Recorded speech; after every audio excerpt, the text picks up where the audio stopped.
Hi, I'm George Cox for Acton TV. Coming up on today's show, tips on how you can stay healthy through this holiday season, the Acton United Way, the town manager update, and so much more on this edition of Talk of the Town.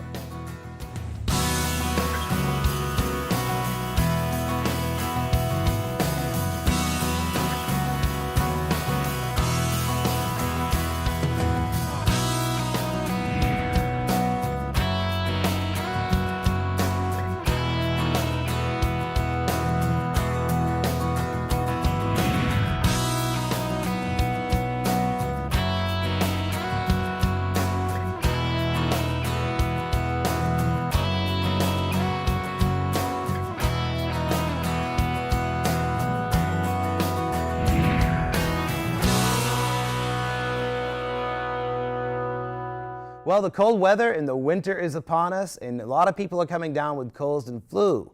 Here's some tips from Debra Stock of Deborahs Natural Gourmet to keep you healthy through this season. Hello everyone, I'm Deborah. I'm Jay. And we're from Deborahs Natural Gourmet, and we don't want you to get sick. So we want to tell you some of our favorite things that we take so we don't get sick. So Jay, let's start with you.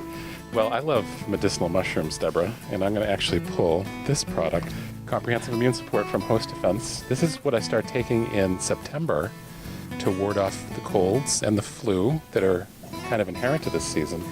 We recommend this for boosting the immune system, and he's got another hint. Just wait. Probably the most popular item that we sell as I drop a product on the floor is this Immune Dragon Super Brew, which I know George loves, who's holding the camera. You can't see him right now. Hi, George. Hey, George. Really, we sell probably more of this than any other product, wouldn't you say, Deborah? Yes, but we also have a handout because its main ingredient is lomatium. Not only does it taste god-awful, so you know it must be good, but it also, in about 1 to 2% of people, can cause a skin rash. I've taken it many a time myself, and it has saved me from getting sick. So Deborah, I'm going to hold the mic for a second. Deborah, what do you like for colds and flu during the season? Well, if I start getting a sore throat, the first thing I start doing, of course, is gargling with warm salt water. I love a throat spray. So I love, and over the years I've used some really awful tasting ones that have a lot of bitter herbs in them. But the one I'm hot to trot on right now is a colloidal silver in a higher potency. And I find if I hit the back of my throat every 10-15 minutes and then whatever doesn't absorb, I just swallow, that seems to do the trick for me. But don't forget about the old tried and trues, miso soup and chicken soup and extra zinc lozenges. I mean, just don't forget about the old simple stuff. And I'm gonna riff off of what Deborah just said. I think getting out on a day like today where it's sunny, there's something about getting sun on your face in the wintertime that lifts the spirit, but I think there's some merit to it helping our immune system as well. Yeah, I would agree with that. The other thing that I would say is green tea, red tea, white tea, all those have antioxidant properties that help keep us healthy. So you could brew yourself a cup of tea and cup it with your hands, which feels really comforting as well, but then just hold it in your mouth or hold it against the back of your throat and then swallow it. So that's good. And we should stay away from sugar, stay away from white flour, because those really make us weaker. They make our systems more really good point. Able to come down with something.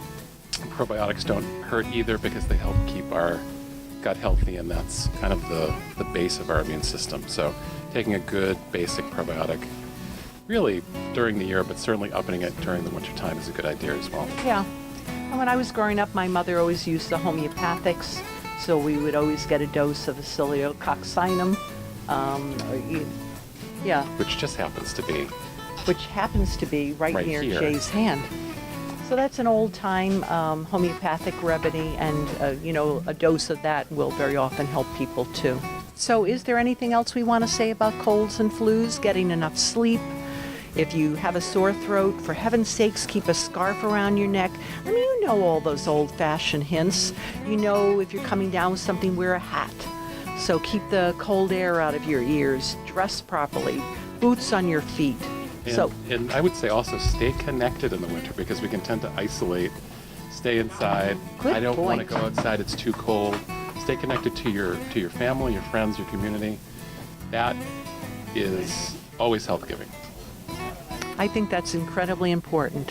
And so with those words of wisdom from the sage Jay, we would love to see you at Deborah's Natural Gourmet in West Concord. And from all of us to all of you, may you stay happy and healthy.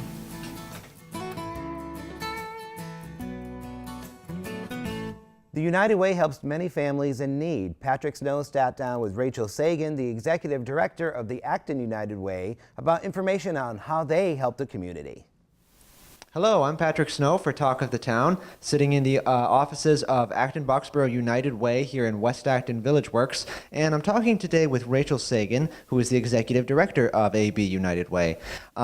Rachel, I'm going to start with a really basic question. What is Acton Boxborough United Way? Great. I'm really glad you asked that question because many people in town still don't know.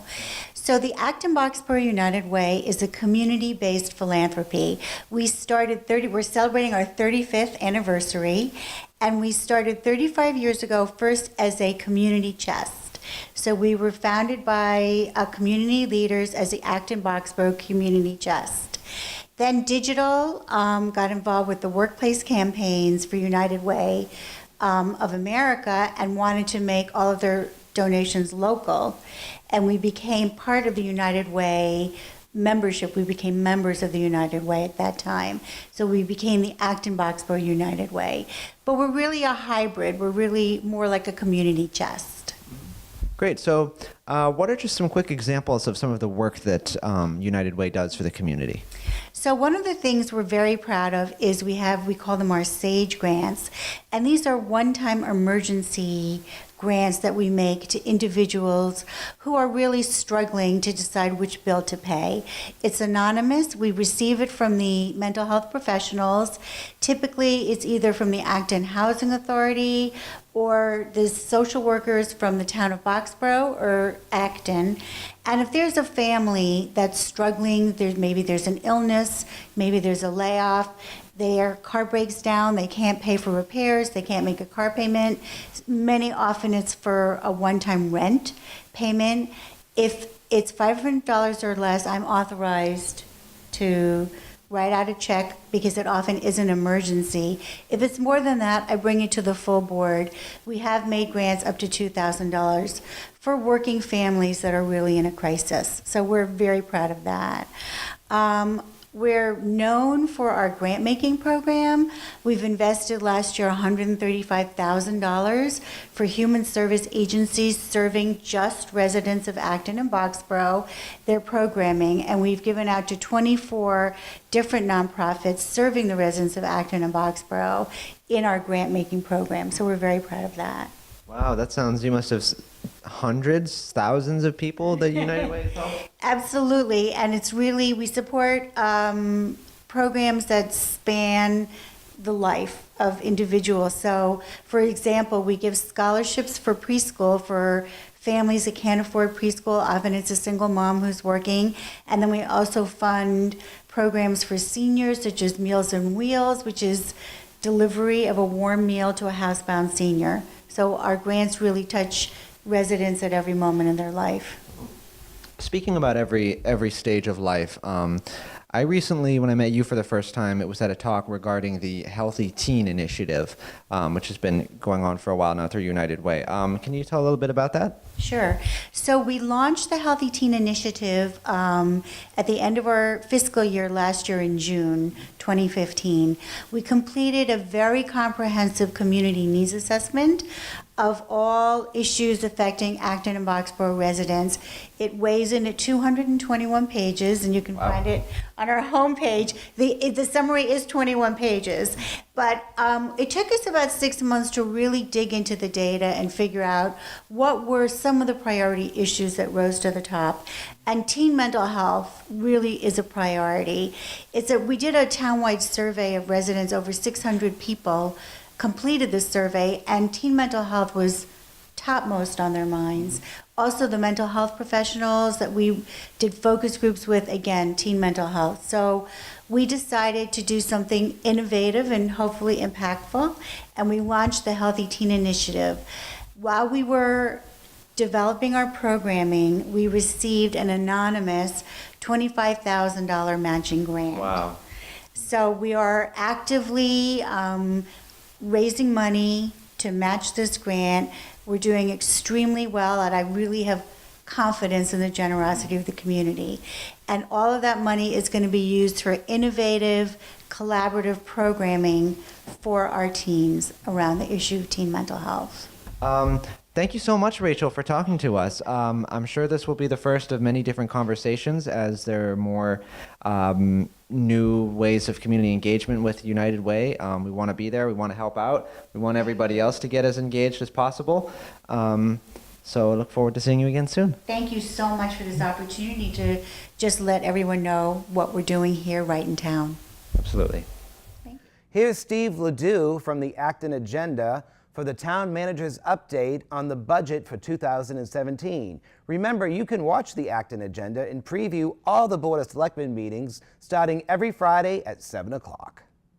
But let me turn now back to Steve Ledoux, who will be presenting the fiscal year 18 town budget on Monday night. Thanks, Peter. And it's always a big night for me because it's one of the most important things I think we work on as a town is the operating budget for the municipality.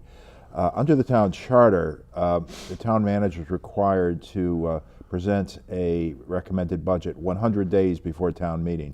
And the way I look at it, it's like 100 days doesn't seem like a lot, and that means we're 100 days away from warmer weather, I think, because the town meeting's early April. So I have I have to present a budget 100 days before town meeting. Selectmen get to review that budget. We have a what we call a budget Saturday that I think is scheduled for January 7th, where it's an all-day affair where departments can answer questions and go through the detail of their budgets.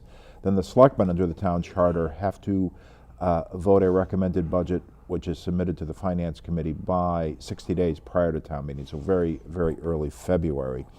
So we've been, typically we commence working on the budget in September. We have a 2-day budget retreat with all department heads in early October where we kind of drill down into their budgets and look at any new requests that they have. And then I have a budget team that I work with that we kind of kick around how we're going to resolve some budget issues, and we meet every Thursday all day to kind of devote attention to the proposed budget. Our goal is really to try to develop what we call a level service budget, really meaning that really not any new initiatives, but just trying to maintain what we have and just try to keep the town moving forward with the services that we provide. So we're still, here it is, it's the February, December 16th, and we're still putting final touches on the budget, but I can talk a little about some of the things that we'll be presenting to the board Monday night as components of the recommended FY18 budget. First of all, we continue to contribute to what we call OPEB. That's the other post-employment benefits, and that's a kind of unfunded liability is what we would call it, and that's really the future cost of health insurance for our employees who will retire in the future.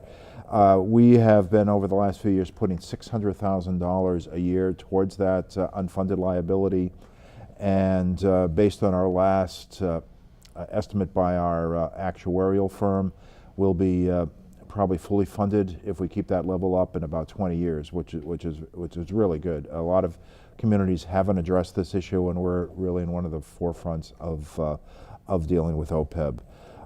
Secondly, we're going to continue with tax relief. We've set aside about $200,000 to help seniors with their property taxes, and it's a program that the Board of Assessors run. We have a land purchase, very small land purchase that will be included in the budget. It's the purchase of 516 Massachusetts Avenue in West Acton. It's a small parcel kind of across from where True West and that new development is. The proposal would be to add some parking spaces. The estimated cost is $35,000, and we've been working with the owner of that property over the last few months to move towards acquisition. We're also looking at a bike lane rail trail study, which would determine how can we link our two different bike trails together with signage and bike lanes on town roads. Because the Assabet River Rail Trail starts at Hudson, ends at the South Acton train station. The Bruce Freeman Rail Trail ultimately will start in Framingham and ends in Lowell. So if somebody wants to, for example, ride up from Stowe or whatever, and they want to keep going and hook up to Bruce Freeman, how do we direct them? How do we set that up? So that study's part of the budget. We also want to look at the intersection of Prospect Street and Main Street. It's very confusing. Have 2 or 3 different access areas, a lot of accidents. So we want to improve that traffic safety issue as well. Then we have some kind of usual replacement of equipment. There's a dump truck and natural resources that's scheduled for replacement. A fire engine, engine 23 for the fire department. That's about $700,000 that we'll be looking at. A couple really big capital items that will be incorporated in the budget is replacement of a portion of the Memorial Library roof and the heating and cooling system that's on top of that. There's actually a flat portion of the Memorial Library roof that you can't really see because it's kind of between the two peaks. It's kind of a valley, and that has caused a lot of leakage in the library, particularly in the spring when the snow is melting. So it's a big project. It's about $1,200,000, and that we have a request for that within the operational budget. Also looking at the 3 fire stations and how we can improve some of the heating and ventilation there, looking at what is known as mini split systems, primarily up in the living quarters of the 3 stations, to try to make that a little more comfortable while we try to determine where we're going with the fire department, particularly in North Acton. Also looking at purchasing what is known as a utility terrain vehicle, which is a small vehicle that could actually go on the rail trails in case we need to do some kind of emergency medical issue as well. And also thinking about adding a position that what we were calling a craftsperson, somebody who can do some carpentry work, et cetera, throughout the town on our town buildings. Our town buildings continue to grow, and we've determined that paying contractors and paying what is known as prevailing wage rate, a craftsperson could be a more cost-effective way of doing that. We also have some budget pressures that we kind of have to incorporate in the FY18 budget. The fall town meeting authorized the lease of 30 Sudbury Road for both the senior center and some of our human resource departments. That is going to add about $250,000 to the town budget, which includes the rent plus utility costs. And also looking at some form of general fund subsidy for the ambulance enterprise fund. Our ambulance fund, we are gearing up to go to advanced life support, which is paramedic service. But for the current fiscal year, we'd had a real downturn in our revenues, I think primarily because we lose revenues when paramedic service through SMERA, which is the organization that provides paramedic service. When they answer a call, we don't get any of that revenue. So we've had a kind of a downtick in revenues, and plus we're gearing up to do it ourselves. So you know, those are between those two pressures. That's added probably close to 1.5% on the operational budget. So those are some of the pressures we're dealing with. We'll go through all of this in more detail on Monday evening, but you know, that will commence what I call budget season, and once again, we'll have a full day of budget review on January 7th with the Board of Selectmen and the Finance Committee, and ultimately the Selectmen will have to vote a recommended budget in early February. So that's kind of a very quick Cliff Note version, so to speak, of the budget. And as I said, we're still tweaking a few things before Monday night. Especially this time of year, the elderly are victim of phone scams, internet scams. We had a chance to go to the Council of Aging in Acton with a presentation of the Better Business Bureau on how you can protect yourself. Hi there, my name is Amy Schramm. I'm the Senior Community Relations Specialist for the Better Business Bureau serving Eastern Massachusetts, Maine, Vermont, and Rhode Island. Our office is located in Marlborough, Massachusetts, so if you have any questions regarding a business or an organization that is located within Eastern Mass, Maine, Vermont, or Rhode Island, you would contact our particular office. I was here today just speaking about some of the most common scams that are circulating in the community. And to be honest with you, the phone scams and the internet scams are similar in the sense that the scam artists are now calling us and they're impersonating legitimate businesses and organizations. So just be very, very wary about the phone calls that are coming in from someone claiming to be from your bank or claiming to be from your credit card company or claiming to be from the IRS, which is actually the #1 scam of 2015.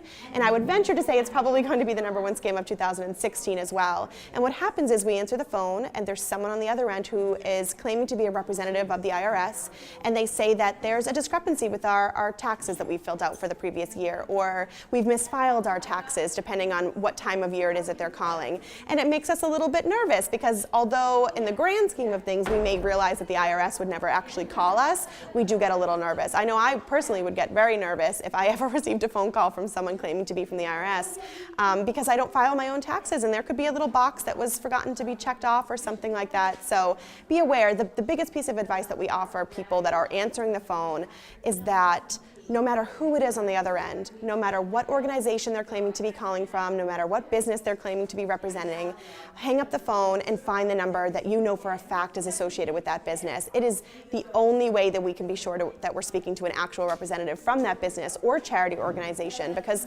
scam artists are doing that as well, especially now during the holiday season. They're calling and they're impersonating legitimate charity organizations, or they're making up the name of a fake charity organization, but they're selling us the same type of sob stories that we're seeing on TV or hearing on the radio. And so it's just about doing our due diligence and taking a little bit of time to do that research, whether it's with a business, whether it's with a charity organization, and not necessarily taking everything at face value.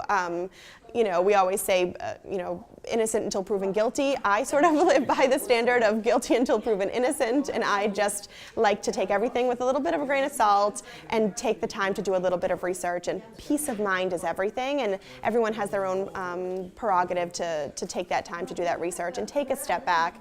And just know that similarly to the phone scams, the internet scams are very, very similar as well. So, of course, with the phone scams, we hear someone claiming to be from a legitimate business, but with the email scams, they just look very official. So they might have the header or the logo or the format for the particular business, and they're representing UPS and FedEx, or they're claiming to represent them.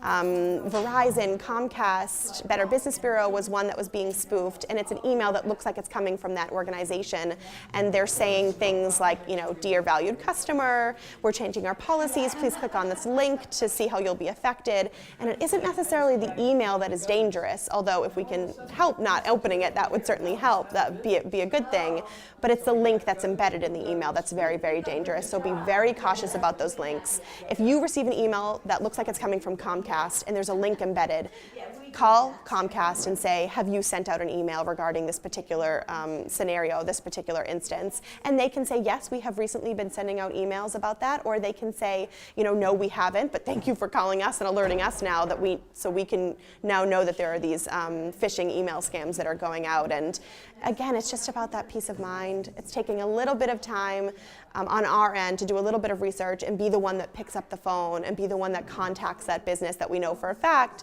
we're actually speaking to, because then the transactions that we're making we can feel a bit more comfortable doing.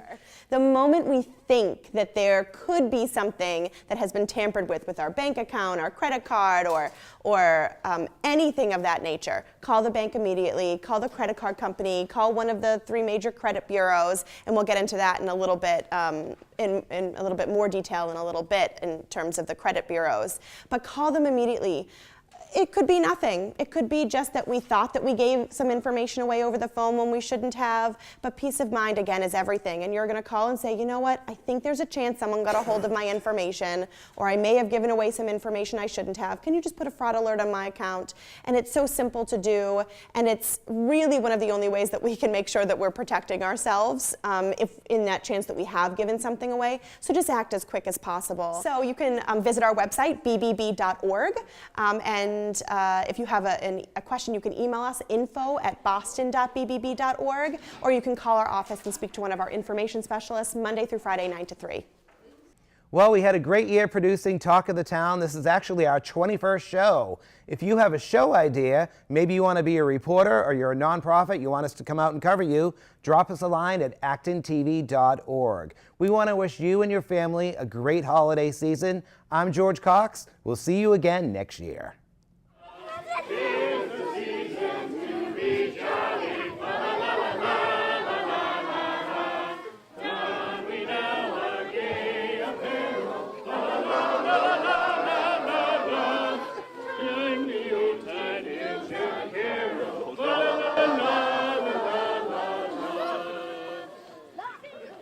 Dashing through the snow, and no one walks up and say, oh, what fears we go, happy on the way.